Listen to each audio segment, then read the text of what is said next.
after getting his doctorate at the University of Sussex in experimental psychology, he went to Zambia, and he more or less spent the next 15, 20 years there, I guess. Is that right? 20 years or so, with excursions both to the US and to the UK during that time.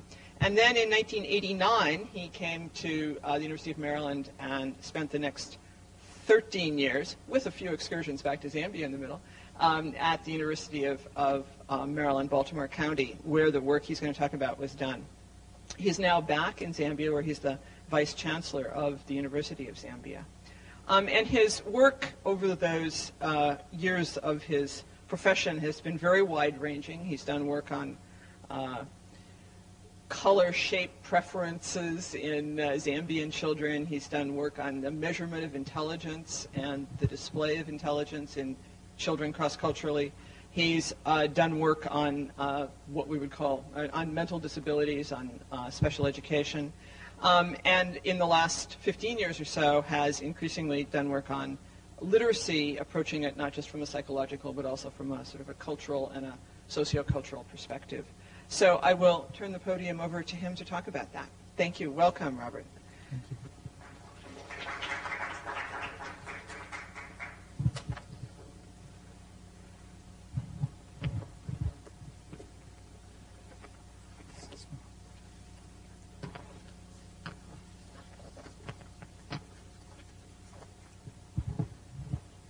So as Catherine Snow has explained, this work was done over an extended period in Baltimore, where I was a sojourner, a member of faculty of an American university, but always, at least by virtue of my voice, a foreigner, but assisted by a very large team of colleagues who were all in one way or another associated with the applied developmental psychology program at that university. And the study which I'll be presenting today was a longitudinal study, very much collaborative. 17 graduate students got their masters or PhDs out of this project. And together we followed the development of a multicultural cohort of children enrolled in city public schools over a 5-year period and documented the context of their early appropriation of literacy. My colleagues Linda Baker and Susan Sunshine are not here, so I brought them in image form. That is Susan, and that is Linda. And if you're wondering who this is, she's Maria, but she wasn't actually part of the team. She just happened to be there at the party where I took a picture of them recently. She's a graduate student who's coming after the project. That's the library at UMBC, and that's a view across the inner harbor of the high-rise. I see somebody cleverly took pictures of the skyline of Baltimore in the ad for this event. These are some of the grad students, and if it says ECP, it means that the thesis or dissertation was actually grounded in the data of this longitudinal collaborative project. And you may find it interesting to know a little bit about these people. I haven't got photographs of them all, but Dorothy is African-American, Hibist is an Ethiopian-American, Evangeline is a Filipino-American, Marie is African-American, Sylvia is Hispanic-American, Victoria is African-American, Linda is African-American, Susan is European-American, Kirsten is European-American, Atunde is Nigerian-American, Kim is European-American, Deborah is European-American, Diane is European-American, Dewey is African-American, Sharon is Caribbean-American, Yolanda is African-American, and Helen is European-American. So we were blessed with a wide range of looks on our team, mainly women. Tunde was the only male assistant, and most of our informants were mothers, so that worked fine. But you know, in the culturally tense atmosphere of Baltimore society, it was helpful for the person coming to talk about the project to a family to be at least superficially looking like they might be from the same ethnic background as the people they were interviewing. And I guess, you know, that's really what I want to try to put behind this project, that kind of superficial ethnicity matching, because it seems to me that the long-standing, very intense discussion in American academia, but also more widely in American society, of educational disadvantage, has suffered from being broken into these very simplistic social address stereotypes. People are constantly posing the question, why do children of poverty not become literate? Why do low social class children have trouble getting to master reading and writing? Why do certain ethnic minority groups get overrepresented in the school failure literature? The concept of culture which informed this study is as a dimension of behavior and experience that's shared among co-participants in joint activity and endures over time. And one of the key concepts which we've tried to use to integrate the results of this study is the notion of intimate culture. We think of intimate culture of a grouping such as a family or a home as a confluence of parental beliefs, recurrent activities, and interactive processes that inform a child's development. This is not a completely original idea. It has some well-known theoretical antecedents. Yuri Bronfenbrenner's work on the ecology of human development introduced a systems view, which of course has been very influential on many different authors. And Scribner and Cole's landmark study of literacy in Liberia, where they characterized it as a cultural practice. Super and Harkness's work on the developmental niche, and then the notion of participatory appropriation, which Barbara Rogoff and I seem to have kind of stumbled on the same phrase around the same time. This is the central theoretical conceptualization which started us off on this. This was something which we put out in 1991 when we were just getting started on this study.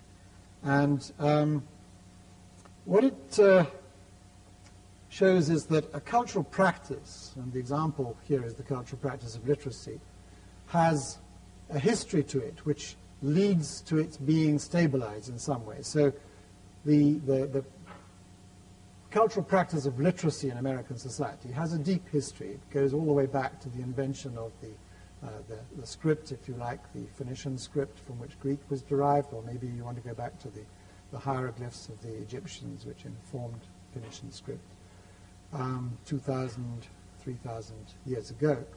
But then you have the cultural diffusion of that script, which of course was not motivated by the desire to spread the script. People were busy conquering one another for quite different reasons, but carried the script with them. So the fact that the script in which English is written is singularly inappropriate for the English language as a linguistic system arises from the fact that Britain was colonized by the Romans, who had adopted a script which worked reasonably well for Latin. It worked probably a lot better for Greek.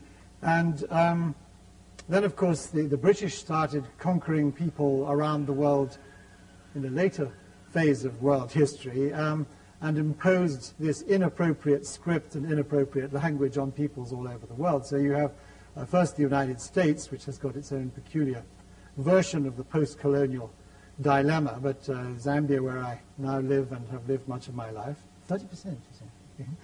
35%, thank you. I'm glad it just beats one of the others. It has very different problems with the imposition of the Roman script, as I like to call it, although many people call it the English script nowadays. The process of cultural diffusion and conquest didn't only bring a script, it brought a number of perhaps somewhat benign cultural artifacts, such as the institution of schooling, for instance, which was seen probably initially as primarily as a vehicle of evangelization, but has subsequently become picked up by post-colonial governments all over the Third World as an instrument of economic development. So when you look at the cultural practice of literacy, it's embedded in that complex socio-political economic history.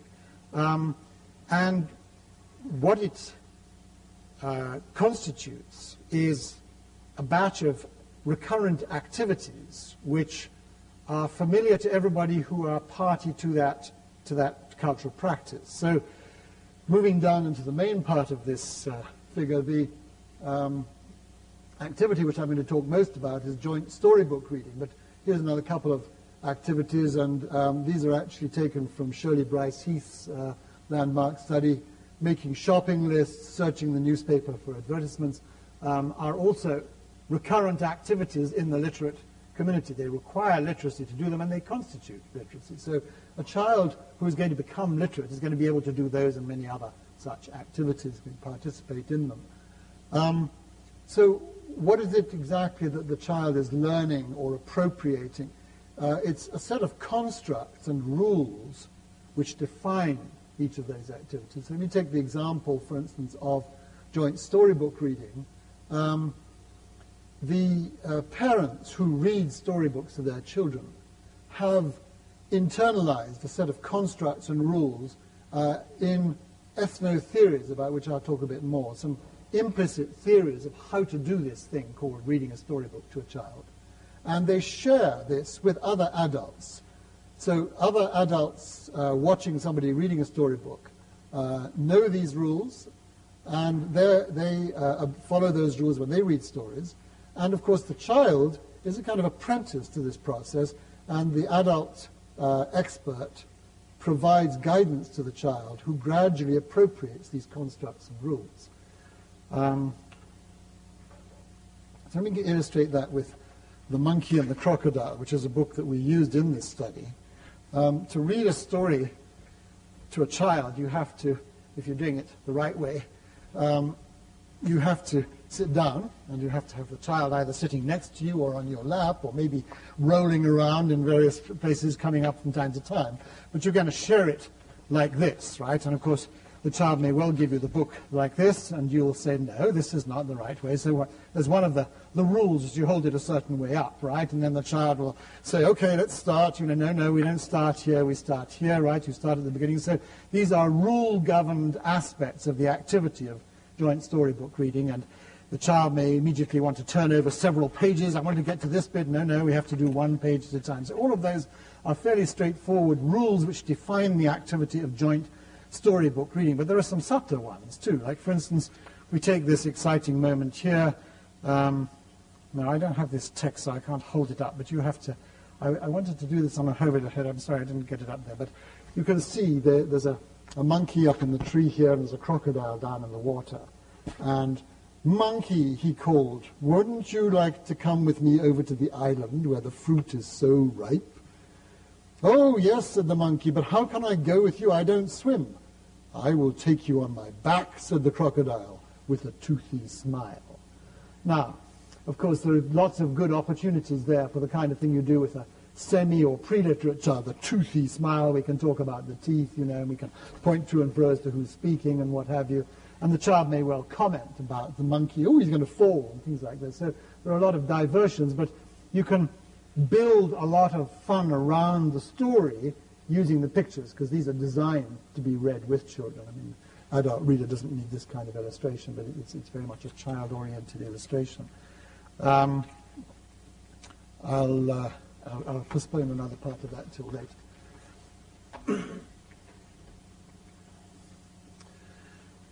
Well, this diagram appears in the book, and I'm not sure whether it's actually legible at that distance, is it?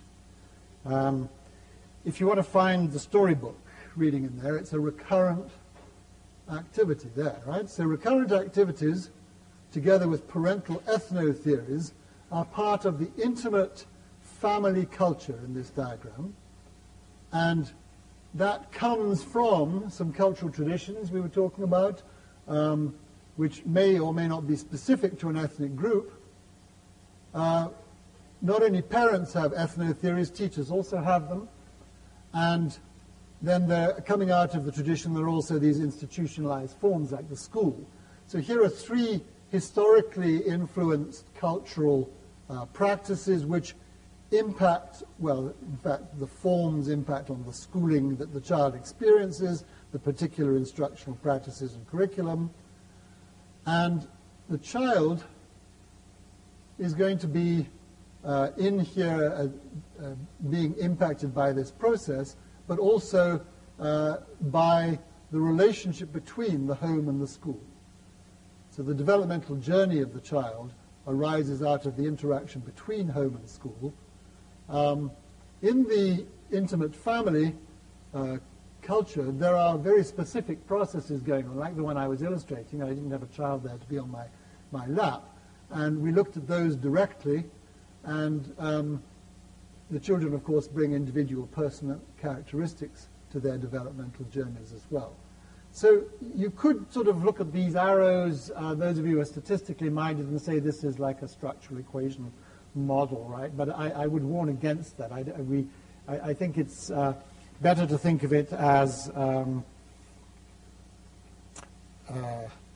a matrix for conceptualizing how multiple factors converge and interact to influence choices and to generate opportunities. In this study, we adopted a mix of qualitative and quantitative methods. I would like to believe it was a judicious combination, not a random mixture. And the qualitative methods are derived from the ethnographic approach, but were constrained with interview guides and occasional structured multiple choice questions. We tried to build between that team that I enumerated earlier on, trusting relationships with the specific families to facilitate honest disclosure and to generate exploratory conversations in search of negotiated understanding. So in the rest of this presentation, I'll give you a few samples of some of the quantitative data with trends and patterns of correlation and contrast, identified as statistically reliable, but also some illustrative interpretive statements in the voices of the participants. The sample started out with 81 families. We managed to keep 63 of them for 5 years. And they had to have a second-born child who was the focal child of the study. These children were enrolled in one of 11 public elementary schools in Baltimore City in those years. So we followed them from pre-kindergarten through third grade. We actually didn't have full funding for this study at the beginning, so we only actually have about a third of the sample from pre-kindergarten all the way through, but we picked up the others in first grade, and so they were in the same cohort, so they all ended up in the same third grade cohort. And they were deliberately sampled to represent 4 of these stereotyped social addresses: African American low income, European American low income, African American middle income, and European American middle income, with a not perfect balance of boys and girls in each. And we used a variety. I've tried to group them together here into broad categories of methods for primary documentation of the life journeys of these children. One of our instruments we called the ecological inventory, and I'll talk a bit more about each of these. The parental ethnotheory interview. We videotaped some co-constructive activities, which we constrained a little bit with various types of prompt. We assessed child competencies until the poor children, I'm sure, were very sick of it, and we did some ethnotheory interviews with the teachers. The ecological inventory, after looking at a number of different approaches, we decided that really the best way of categorizing an ecosystem was recurrent activities, and so we asked the parents with a structured instrument to tell us how often the focal child engaged in various literacy-related activities, and these included storybook reading, preschool books, chapter books later on, word games, board games, storytelling, mealtime conversations, educational television, and other television as well. I just put that one in there as an example of something which presumably has an impact on literacy development. So this notion of an ethnotheory, it's a loosely structured system of cognitive schemata which is shared intersubjectively among members of a sociocultural group about what are the responsibilities of a caregiver and what types of behavior by a caregiver are effective. Now, these ethnotheories theoretically have a number of different social functions. They're deployed has a shared frame of reference for discourse. So, for instance, the packaged routine of storybook reading is accessible in contemporary societies around the world which use this practice. You can say, do you do it at night? Do you do it in the morning? Does the daddy ever do it? Does his siblings ever do it? You can talk about, there's a really good book on sale which has got such and such a characteristic, picking up one of the themes, like it's really fun, or it's got really easy words, or it's got super pictures, whatever it may be. So it's a point of reference which captures something with a lot of internal information about what it's for, and enables you to make higher level reflections on it. It's a basis for planning interaction with children. Many parents in the middle class of American society these days put their children to bed with a story, and routinely it's like that's how the child will sign off. If you're lucky, right? After the third one. It's used as a rationale for integrative interpretation of experience. Now, storybook reading may not be a particularly good example of that, but other ethno-theories, for instance, the ethno-theories about whether punishment works or whether you can spoil a child, these are all ethno-theoretical constructs, and they serve as resources for interpreting what's going on in the life of a family. They're also an explanatory resource for the intangible. So if you have an ethno-theory about a child being spoilt, then if you see a tantrum, what caused this? Well, it's because he's spoilt. Well, you can't really touch being spoilt as such. It's a theme for organizing family priorities, and each of those examples you can see how they could be used for that. And in some cases, it may be a symbol of group identity. So, for instance, if there's a ritual in the family of telling family stories, it may have to do with, say, tracing one's roots, or being having ancestry who spoke another language, and so on. How did we try to get at these ethno-theories? We wanted to connect with caregivers' everyday understanding of child development and socialization. And so the first thing to do with these encounters, we recruited the children in the front hallway of their schools. We chose schools which had certain demographic profiles to get the low income, middle income, and ethnicity distributions. And we spoke to the teachers. We had permission from the school system to go in there. And then we would talk to families who had more than one child, because they had to have a second-born child to qualify, and describe to them what we wanted to do. So this ethnicity match was perhaps more important at that stage, when we were total strangers to the family, than any other stage. If they agreed to embark on the study, the first thing that they agreed to do was to maintain a diary for a week. And we gave them very minimal instructions for this diary. We said we divided the day into 5 periods of day, sort of getting up, middle of the day, afternoon, going to bed, and so on. And we gave them an option of either writing it down in an exercise book or dictating it into a portable tape recorder, so that they could choose if they were some of these families we expected to have low literacy parents. In practice, about a tenth of the families adopted the tape recorder. Most of them preferred to write. So we had this more or less self-defined account of the life of the child for a week.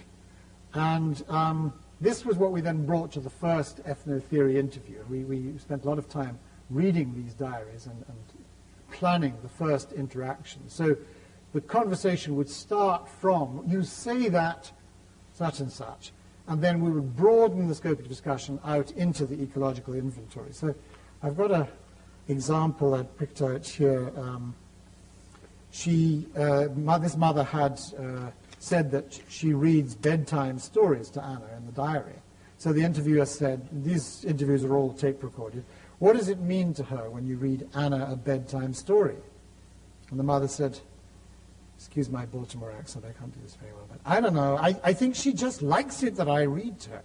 Because Jay, her 14-year-old sister, reads to her, but not like I do. I try to express some parts, and I just read it on through. I try to make it exciting or whatever, why make reading boring? Just stops the person from reading. That's the way I see it, because I know when I went to school, my parents didn't likely give a hoot. If I did my homework, I did it. If I didn't, I didn't. If I went to school, oh, well, you know. My kids know. I know how my parents was, and I'm not about... Now, this is a low-income European-American mother who dropped out in the middle of high school. But she has a perspective on what she's doing with her children, which clearly sets sights for her children, which are different from those that she experienced herself. And what we tried to do was we probed with each of the selected activities that were described in the diary, what does it mean to you? You see, what does it mean to you when you read to Anna? So after she's expressed what she's doing there, she was then asked, and what do you think it means to Anna? So she had a bit of perspective taking there. And out of those accounts of the meaning of recurrent activities that the parent had nominated, we drew some tentative inferences about what were the socialization goals of the mother. And we said, it sounds like this is what you're trying to do in this situation. Is that right? And they had a chance to discuss that. And so we have a sort of negotiated specification of the socialization goals. So you end up then with an account for each of these families of a hierarchy of goals. And we divided these into four broad domains: a social, moral cluster of goals, personal developmental goals, intellectual ones, and then academic ones.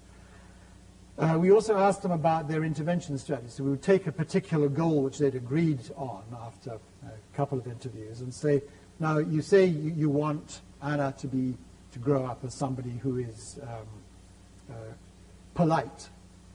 How do you do that? You know, what's the best way for you as a mother to help her to become a polite person? Or you want her to be a really good reader. What do you do about that? And so on.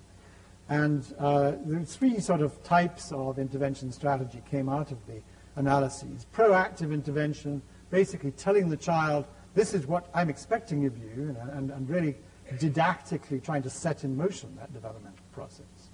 And at the other extreme, a kind of laissez-faire attitude of, well, she'll pick it up from the other kids, or you know, there are lots of books around the house. He'll find out how to read. But in some cases, not really laissez-faire, but a carefully engineered environment with opportunities lying around for the child to pick up the desired behaviors.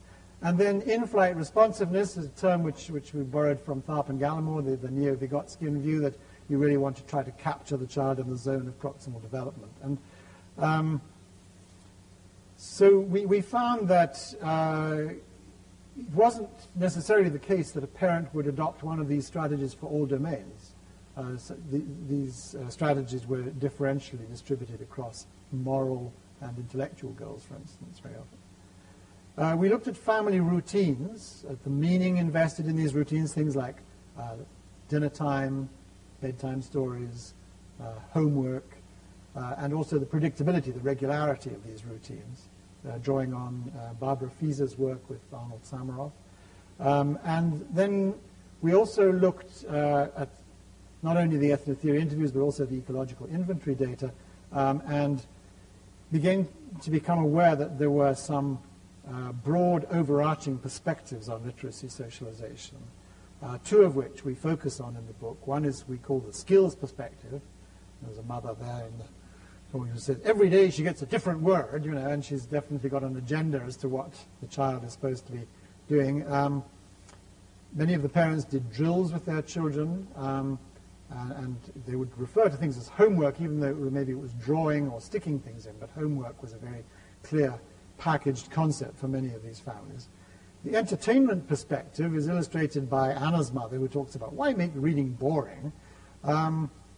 Gadama talks about play having its own sacred seriousness and reminds us that play is not necessarily a trivial diversionary activity, but is actually an area of very intense intrinsic motivation.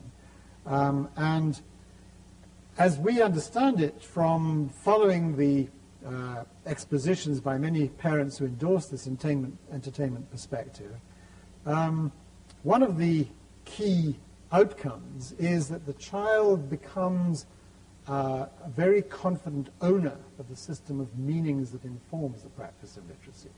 Because the child does this for its own sake, he or she comes to own it. This notion of participatory appropriation is illustrated there. Bourdieu has written about this, the late French sociologist, and in a slightly different way, Lisa Delpit has written about the fact that people of first-generation literacy, people who come from a background where there isn't a strong family tradition of education, very often seem to carry even on into adulthood a certain lack of confidence and uncertainty about whether what they're doing is the right way to do it. So it's seeking approval, trying to be very explicit about what they do. Whereas people from very literate families, as Bourdieu would say, are the sort of inheritors of the middle-class culture. And this, according to Lisa Delpit, is in fact one of the ways in which the middle class exclude intruders, people trying to break into this from other social classes. Interestingly, he himself did this in his own life. But I think Bourdieu did, who makes a similar point to Lisa Delpit. So this entertainment perspective, I'll come back to it in a moment. The processes of literacy and culturation, in the direct observations, we looked at parents reading storybooks and also siblings reading storybooks to children. If you look at the behavior of parents who are using storybooks as a regular socialization strategy, in the activity itself, they hardly ever talk about spelling or sounding out the word. It's all about the storyline, about engaging the child in the, if you like, the entertainment value of the story. But in the process, and if they talk metacognitively about it, they will say, I'm preparing this child's literacy. But so it's not a deliberate instructional activity, but it has that hidden instructional purpose. Of course, the families differed quite a bit in terms of who interacts with children around literacy, and some of our African research assistants were pointing out that in their childhood, their parents never read to them. It was always older siblings, and that is still very much the case in quite a number of low-income, low-income families in Baltimore. Children, pre-adolescent children, from what we could see in detailed analysis of storybook interaction, made much less mileage out of the activity than adults. So there's a price to be paid for that. There may be an advantage in terms of intimacy and so on, but in terms of the cognitive structuring, there's a price to be paid. And then in the competencies, well, we looked at the so-called emergent literacy in terms of orientation to print, phonological awareness, narrative competence. We used the Woodcock-Johnson measures, well-standardized measures used around the States, word recognition, reading comprehension, and we looked at oral reading fluency and reading motivation. Orientation to print was one of the areas where we focused quite a bit on trying to make our measures ecologically valid. And it's a topic which, of course, Bronfenbrenner, amongst others, has emphasized. The shopping bag task. One of our participants came back from the vacation and said, I think I've got the solution. All the children come home with mummy from the supermarket. And so we took this recurrent event and we put into mummy, who is the research assistant for the purposes of the activity, into her bag a certain set of groceries and into the child's bag. And he said, okay, let's unpack our bags. And this pulling of things out, the mother would pick, oh, look, I've got a box of Cheerios. And she said, I've got cornflakes, right? And so they would get into this activity of what have I got? So they would name the products. And, of course, we had secretly found out from their parents which cereals they liked to term and so on. So we were sure that they would know these particular products. Then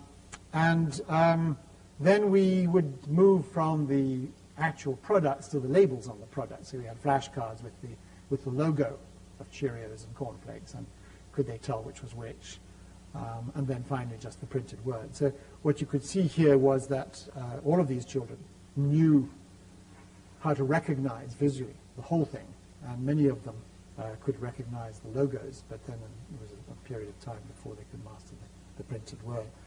Concepts about print, well, what did they understand print to be? For the functions of print knowledge, we had a collection of objects and said, what's this for? And one of which was a newspaper, and I particularly relished the Baltimorean child who said, that's for crabs.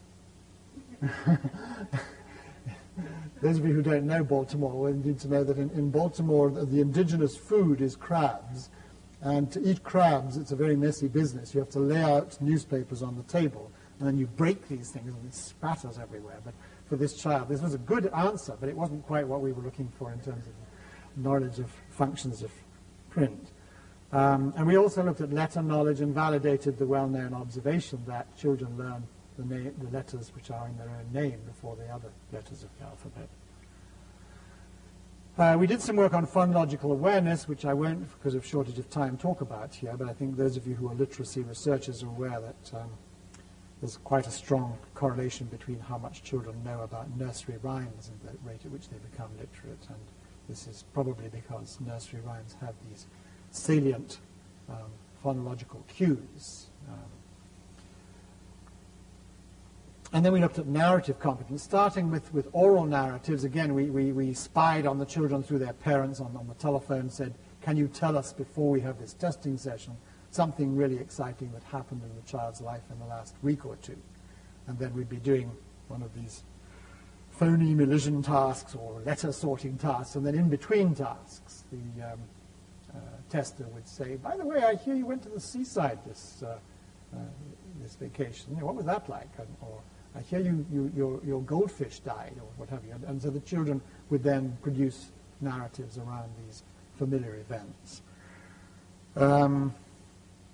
Storybook comprehension, we tested both when they were older from what they were reading themselves, but also from stories read out to them. We asked them about what they understood of the conventions of storybooks, and we also gave them a task called story retelling, which I thought I'd tell you a little bit about, because I think some of the results here are kind of intriguing. Leslie Morrow developed a way of scoring story retelling, in which you look at the child's capturing of the setting of the story, the theme of the story, the episodes which break the story up into segments, the resolution of the dramatic high point of the story. So, for instance, in The Monkey and the Crocodile, it looks dangerously as if the monkey is actually going to get eaten by the crocodile. But then there's this great moment. The monkey laughed because the crocodile has been lying in the water pretending to be a log. He says, "Oh, it's you, crocodile." He says, "Yes," said the crocodile, "I'm waiting here for you, and I'm going to eat you up." "You've certainly caught me this time," said the monkey, sounding afraid. "There's no other way for me to go home. Open your mouth wide so I can jump right into it." Now, the monkey knew very well that when crocodiles open their mouths wide, they shut their eyes. That's a key part of the story that the children, you can imagine what happens after that, but the children either did or didn't capture that particular part of the story and the sequence of events. So these were coded by researchers who didn't know the ethnicity of the children. They didn't know anything about the children. And did I? Okay. I'll come back to the previous element. I've highlighted in bold-faced here the highest performance on 4 different measures. The length, the number of words in the story, you can see is longest for the low-income African-American children. And the shortest stories are produced by the middle-income African-American children. And the same for the quality. The best stories in terms of these various measures of quality of retelling were by the low-income African-American children, and the weakest ones by the middle-income African children. Now compare that to the bottom 2, which are more standard measures, where you'll see that the middle-income African-American children are doing much better than the low-income children, which was the normal pattern across most of our tasks. And the middle-income European-American children were doing yet better on reading aloud and on reading comprehension, where they had to read a text. So what's happening there? It seems to us that there are actually 2 different origins of competence. The 2 highest scoring groups on the story retelling, the middle-income European-American children, got it from a lot of shared storybook reading. That's very clear from the data that they did a lot of that. So this was quite a familiar kind of task demand for them. The low-income African Americans who did very little storybook reading at home, but they come from a culture in which a lot of importance attached to oral expression and rhetorical skills. And I see some people nodding when I was talking about Shirley Bryce Heath's work earlier on, which is I think one of the vivid illustrations of that. So, in other words, there's more than one way to get to be very good at story retelling. So summarizing some of the major findings about the children's outcomes, the parents, even if they had very little formal education, often held elaborate theories informing their socialization practices, although those theories were at best informal and often only implicit. Literacy was an important socialization goal for most of the parents of young children in Baltimore in this period of history. But literacy was not of paramount importance to parents in the Early Childhood Project when their children were in pre-kindergarten. Rather, it was one of several goals they cited. In fact, moral, personal goals tended to come first, and literacy came later. And I mention that because partly I think it's sort of distinctive of the methodology of this study, that many literacy studies tend to focus very directly on literacy, and so they don't find out what the parents think about other potentially interesting things. They just ask. And so everybody says, yeah, literacy is very important. It is important, but it's not the only goal of socialization. Now, the families that aspired to foster a child's enjoyment of reading, who had this entertainment orientation, were more effective in supporting the child's early appropriation of literacy on all of our measures of literacy development than those who focused more directly on the fostering of literacy skills. The entertainment orientation was more frequently found in middle-income families than in low-income families, but even within each of those groups, it was predictive of literacy development. So, there are features of intimate family culture which seem to be more or less conducive to the early appropriation of literacy, which are unevenly distributed in Baltimore society across our 4 social addresses.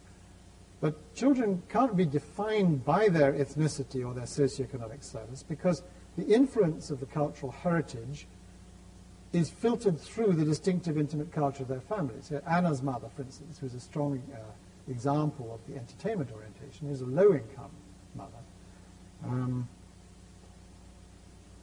Just a word about what we discovered about the schooling. The focus of this study, although the children were tested at school, was not really on the practices of school, but we did have these interviews with the parents.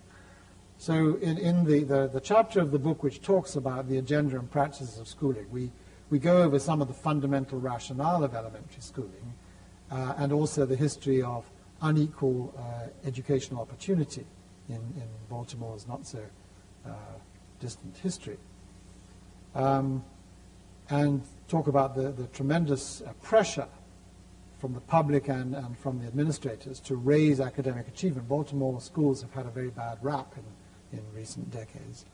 When we looked at what was going on in the schools, it was clear there was a very strong emphasis on issues of discipline and security, and almost all the teachers were cultural outsiders to the community in which their students resided.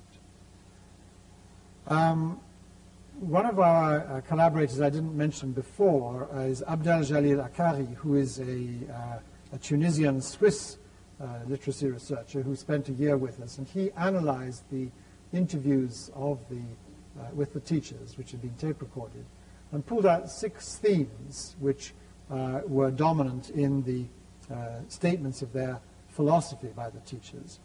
And we just had an open-ended question there. What is your philosophy of teaching? And so much of this was based on that, but there were other parts of the interview which took this a bit further.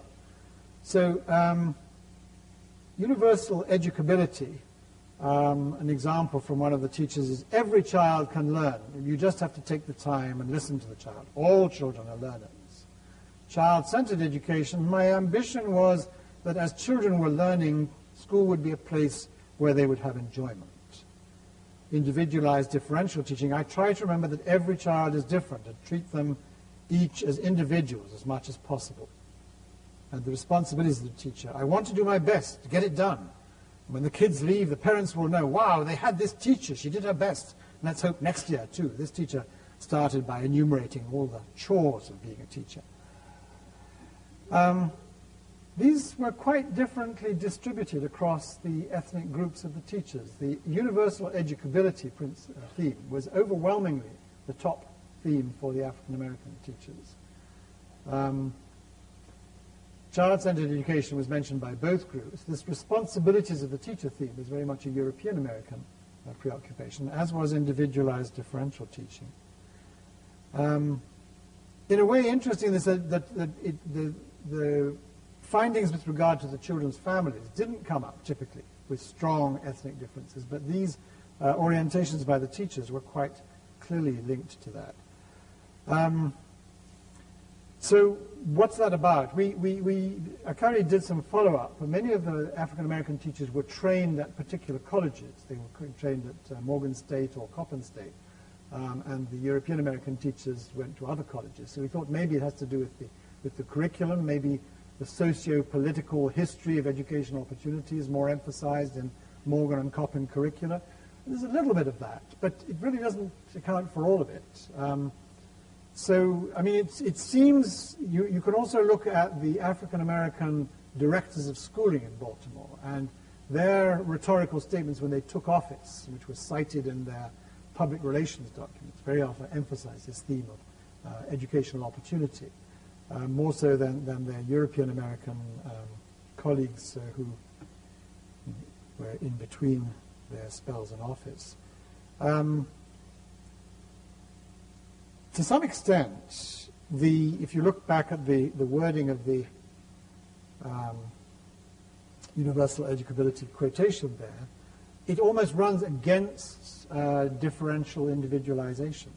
It's almost like it's unwise. And in fact, Akari has written outside the framework of the project about this, suggesting that to some extent the individualization and even the child-centered theme may be rather like that argument of Lisa Delpit's, a way of excluding certain children. Personally, I'm not really in agreement with him about that. I don't think that's quite what's going on there. But certainly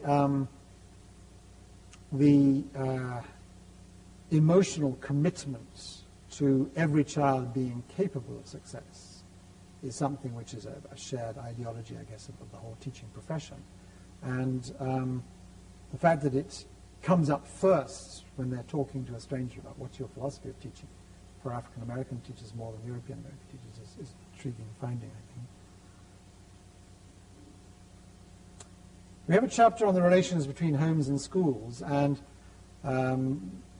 point out that many practices in regard to home-school connections are really based on the school-to-home transmission model, which treats the parents as a kind of research assistant to the teacher, and if they don't play ball, then they shouldn't really be considered worthy of respect, whereas clearly we would favor a much more bidirectional, cooperative approach. We had a series of questions which were put to both teachers and parents about the focal children of the project. And when we asked them in general terms, how well do you agree with the teacher about little Johnny or little Jane's strengths and needs, they tended to be very positive, around 85% convergence. They very seldom acknowledged that they had differences of opinion. But when they actually independently described the strengths and needs of the child, we found much less congruence. The teachers, although they all paid lip service to working with parents, very seldom fine-tuned their communication to the parents' needs. There's one notorious statement where I can't immediately find the whole of the quotation here, but in the middle of waxing eloquent about how hard she tries to reach out to the parents, his teacher says, "My door is always open." And of course, an implicit blame to those children who don't, those parents who don't take advantage of this open door and come and ask her.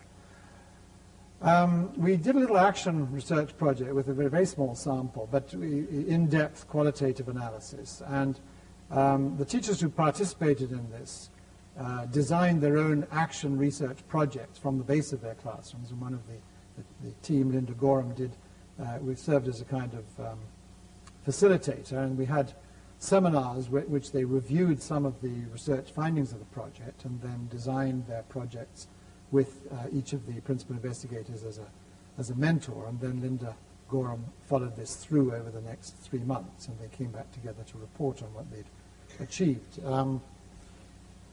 One of the parents wrote in her final report, "Our families have a lot to share with their children in the school. Many of our families have complicated and dependable structures of family support. While one member works, another takes over childcare duties. I learned that there are a lot of reasons why homework did not get done on a regular basis. Many children live in a chaotic situation. Often with the flux of babysitters during the evening, the homework loses priority to eating, bathing, and family recreational activities. Many parents value education as a vehicle to take their children further into the world than they have been able to go." This was a teacher who at the beginning, we taped their sort of first cut impressions of the schools we were working in, was extremely hostile to the families of the children that she raised. She thought of them as very neglectful, very basically sort of not just blank slates, but negative influences on their children's development. And she clearly acquired quite a bit of empathy through that. Another teacher who had a library project said that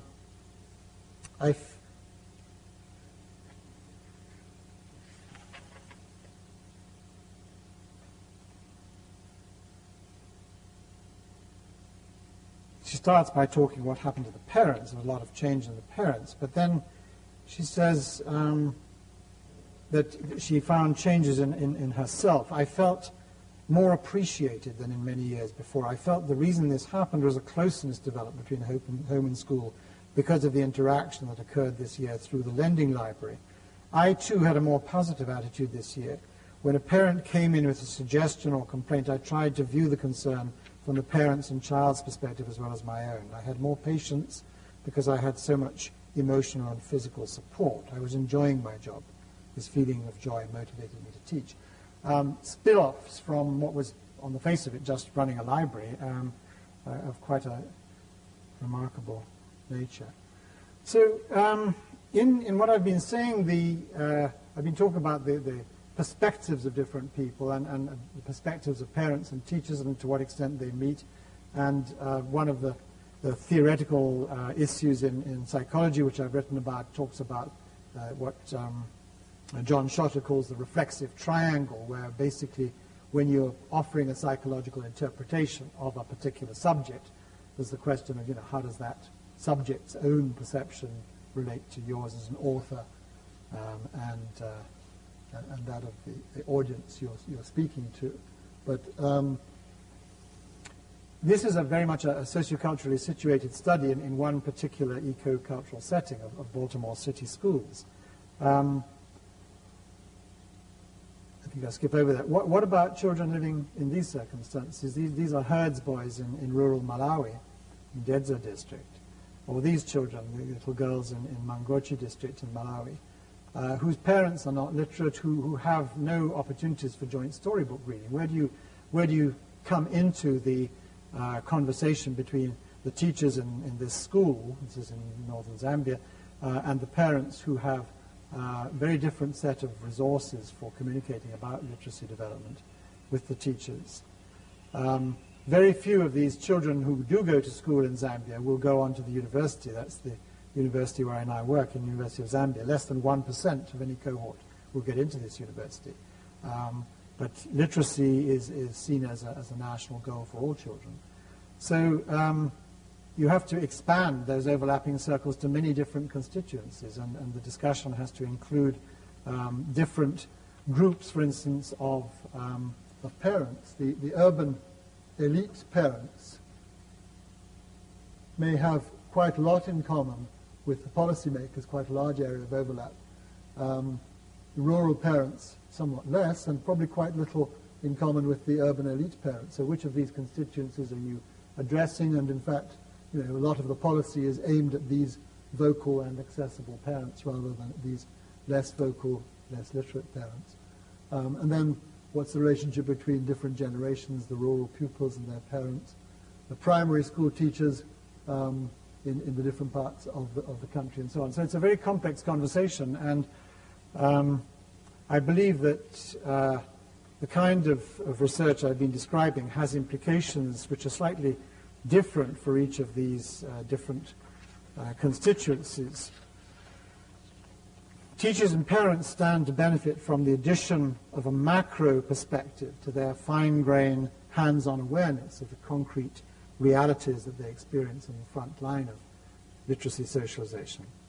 Policymakers stand to benefit from the addition of theoretically informed, organized evidence of the practices, values, and concerns of frontline practitioners and consumers of education.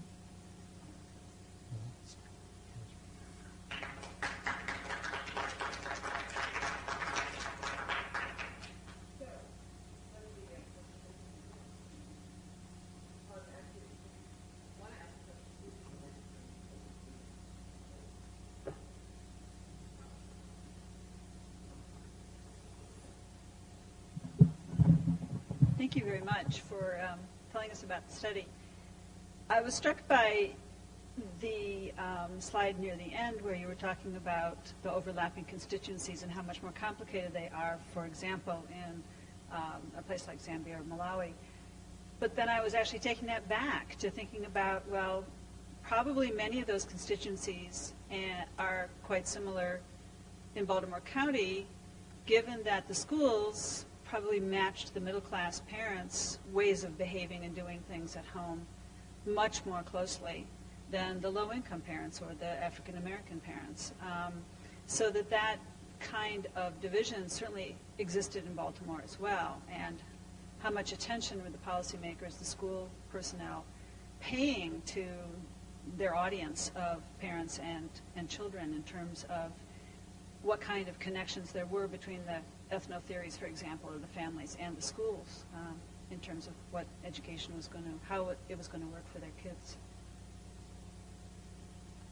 Yes, I mean, I very much agree with that. I think it is still more complex in Zambia, but I think within the Baltimore ecosystem, part of the point of sampling these different social addresses was to capture some of that. And clearly, although most of the teachers were commuters, they were commuters from a much more different sociocultural setting, the ones who were teaching the low-income neighborhoods than the ones teaching the middle-income neighborhoods. The rhetoric of what children need, read to your child and so on, is accessible to some extent over the media to the low-income families, and they can see children's storybooks on display in the supermarkets and so on. So there are some areas of accessibility of the middle-class view of what parents should be doing to prepare their children for literacy, which is not the case for rural African parents. So there is simply that rhetoric doesn't reach them at all. But the extent to which parents wanted to move beyond where they were themselves is another interesting question. Anna's mother explicitly says, I don't want my children to have the experience I had. And it's quite intriguing to ask yourself, how did she develop that motivation? Because she didn't even complete high school, so she didn't get it at college. She taught herself at some level about that orientation. The ways in which the teachers talked about parents in the interviews were different. In the middle-income schools, they were generally more positive about parents and what they had to bring to the activities of the child's literacy socialization than the teachers of low-income communities. But as you see, the teacher who did an action research project actually started listening more closely to what the parents had to say to her, was able to discover that there was actually a lot there. And I think that was one of the important findings for teachers of this study, that really even the lowest income families with very low literacy had explicit theories. Some of their theories may not have been terribly productive. I mean, this emphasis on drills, for instance, is probably not a very successful strategy from all of our evidence.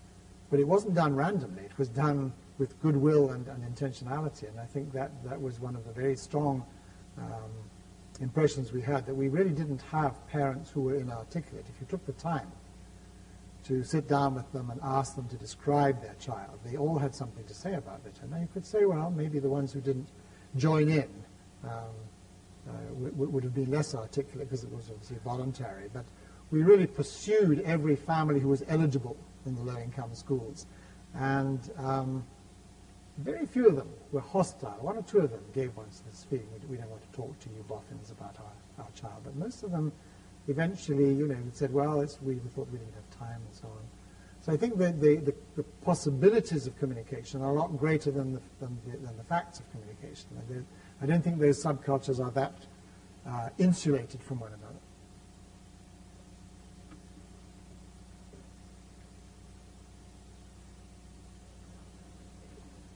I could have dinner with him afterwards. 2 points. One, the greater value of the entertainment perspective as opposed to the drill's explicit teaching perspective. Do you think that has a developmental dimension to it? In other words, do those data come from the pre-kindergarten, kindergarten ages, or did that relationship hold across the entire developmental span that you looked at? I guess we kind of contaminated our sample because we started asking them what they thought, but we didn't come in with those concepts. They were inductively generated from the ecological inventories and the ethnotheory interviews. So what we did was, by the time the children were in second grade, we came back with these things now coded, and we said, some parents say, what do you think about it? So we had multiple choice things, and basically we were able to validate that parents stuck to their ideology. I mean, the ones who'd been talking in skills terms earlier on endorsed the skills things as more important than the entertainment things, and vice versa. So they were fairly stable, these orientations.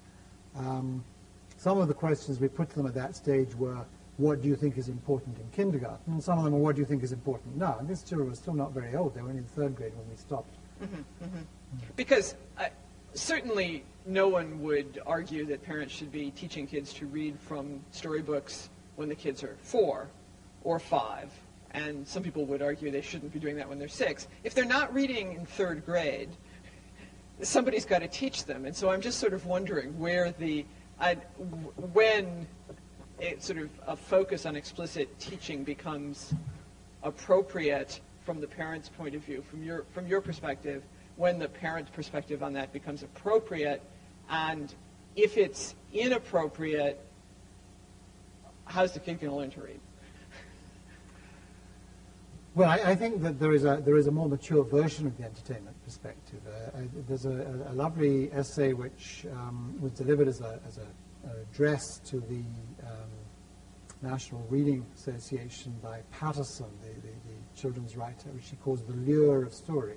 And I think what she articulates very gracefully in that address is that children can be drawn into literacy by good narrative, and she's talking about 5th, 6th, 7th graders. There. One of the things which we looked at in the ecological inventory was, as they got older, what kinds of books were parents exposing their children to. And what we found was that a number of parents were not actually changing the kind of books. They were sort of almost infantilizing their low reading level children by continuing to give them preschool books, although they were now in second and third grade. And the children who were most literate were getting most of the chapter books. Now the problem there is the cause and effect question. Were they being given these because they weren't very literate, or were they being held back by being given the wrong kind of book? Yeah. Well, I'm just struggling here with the paradox that I think most reading researchers would now agree that that kids from the least literate homes, or kids from the homes with the lowest level of parental education, are the ones who benefit the most from the most explicit reading instruction programs in schools. That middle-class kids, you can give them explicit or inexplicit reading instruction, whole language, it doesn't really matter. But that kids from low-income homes are really at pretty high risk of failure to learn to read unless they are given relatively explicit, relatively direct instruction. And I'm trying to, do you disagree with that? You think that's a misreading of the literature? You think that's because that's what's going on at school and what's going on at home is different? How would you interpret that general consensus? Well, I take that to be a version of the argument advanced by Lisa Delpit very compellingly around 1990. She felt there was almost like a class and cultural divide about this amongst teachers, and that the middle class European American teachers were bringing something which worked for relatively literate families into inner city schools inappropriately and in effect depriving children of the opportunity to learn to read. So she talks about the need for them to be more explicit and suggests that it's a kind of a maybe unself-conscious protection of the treasured domain of literacy against intruders. I think that while her argument is compelling, and I think the data on teacher beliefs is quite convincing. It's not only Delpit's work, some other work which has the similar findings about what teachers think works. I think that the notion that you can derive a prescription from that overlooks an important thing, and this is that if you are explicit about what you have to do to be literate, then you're not actually confident. And so that part of the confidence of a highly literate owner of literacy is that you're not explicit about it. I think it's true in a number of cultural domains that the things which we're very sure of, we don't spell them out because that somehow sort of trivializes it. And I'm not sure where we should go with that. I think clearly that we need to be careful about imposing another subculture's values on people who are coming from low literacy families. But at the same time, the fact that within our low-income sample, entertainment orientation was predictive of better literacy learning developmental progression than skills orientation suggests that we're not talking about two qualitatively different cultural alternatives, that one is actually more effective than the other.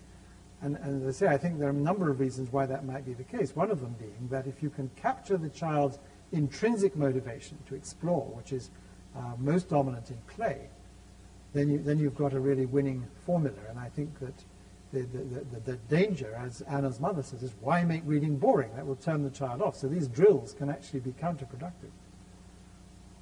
Well, it seems to me that those are speaking to two different things, the motivation to want to be a reader and the explicit teaching that it is required to do the hard work of learning how to read. And it seems like what we're building here is a theory that says, well, the fun part should be the stuff you get at home that really gets you hooked or lured into the reading process, or the idea that reading can be a lot of fun and can bring you lots of adventures and take you every place in the world you want to go. But then there's that hard work of doing the sound symbol, connection. Well, whose work is that? And I think for most parents, their answer to that is that's the school's problem. If they're going to teach my kid to read, that's the school's problem. That's what they are meant to do. That's what they've been trained to do. That's where my child will learn to read. But I'm going to do the fun stuff with my child that gives them the motivation to go through this unpleasant process of trying to learn how to read. And then the fruits of it are, wow, I can read and I can do all this reading that I've seen before can be a lot of fun. So it doesn't seem to me that that's a dilemma for most parents. Most parents, I think, don't want to teach their children to read, don't think of themselves as needing to teach their children to read. But I think some low-income parents and some low-literacy parents, that's all they know about the reading process, perhaps, is the sounded out thing and the, you've got to pay attention to the print. And maybe, that's what they are bringing to the process because that's what they remember from being, quote unquote, taught how to read. Well, I certainly agree with your last point, that I think maybe one of the reasons why you're seeing over-representation of this skills orientation in the low-income section of our sample is that they are also a lower literacy sample, and therefore many of them are bringing a history of experience of reading failure to the table in terms of, so they have this perception. What I don't agree with is the idea that it is intrinsically a difficult, hard, unpleasant process, learning to learn. Yes.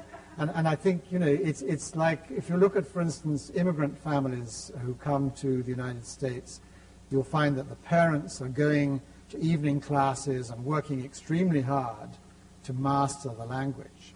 And the children are just playing around in the street. And who is becoming fluent in the language? It's the children, having a lot of fun. Now, they're working, but they're working in the play mode. It's not unpleasant, it's fun. It's hard work which is motivated by the desire to get through. So, you can put a lot of effort into play. And I think the work-play dichotomy, we struggled with how to name these orientations, and I think it is a simplification to call it an entertainment orientation.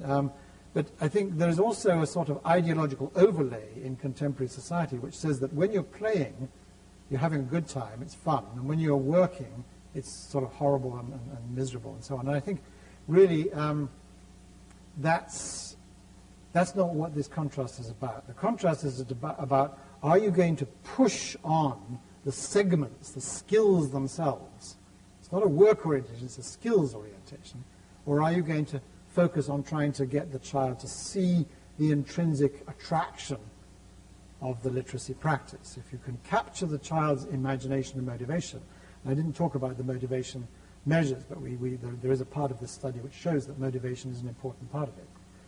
Then I think the child will actually pick this up. And I mean, many highly literate adults will tell you they don't remember it ever being a difficult experience learning to read.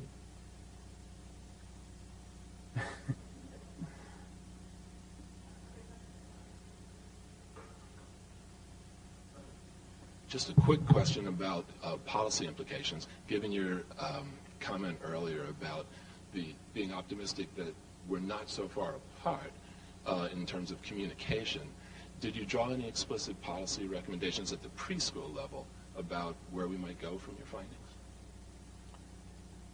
Probably, in a way, more at the preschool level at the other levels, because we got to this point where we did a little intervention project, so we had to think through what the policy implications were. And I think, in summary, they were that teachers will benefit from being A, mandated, and B, helped to reach out to communicate with parents. We saw a lot of evidence in the ethnotheory interviews of the teachers in the low-income neighborhoods of a mixture of fear and contempt towards the families from which their children were coming. And the transcripts of the early conversations in this action research project were very full of appalling statements, really. But these same women then decided that they would try it out anyway. Some fair bit of skepticism as to whether they would actually be accepted into these various types of interaction, and had a very positive experience. So I think the play orientation of preschool is very well legitimized in American education. That was another area which they talked about as teachers, that they felt that what they'd started, making education fun for the children, was not carried forward, and there was this cultural divide between first grade and kindergarten. So that was an interesting observation. They're supposed to be reading already by the time they leave kindergarten. Anyway, but how do you facilitate that? I think one of the themes of our discussion here today has been, is there any congruence between what the parents believe and what the teachers believe? And clearly there are some class divisions on this. But I think also that you don't have to start from having identical perspectives. If you start from a desire to communicate, you can then build shared agendas between the two parties. So I guess that would be my main advocacy coming out of this study for policy at the preschool level, would be that preschool teachers be mandated by their schools and by their school systems to see as part of their task to communicate with families and find out in a bit more than stereotyped terms about what's going on. So we have a little monograph we produced for teachers called the Ecological Inventory, which was really like using this instrument as a resource for communicating with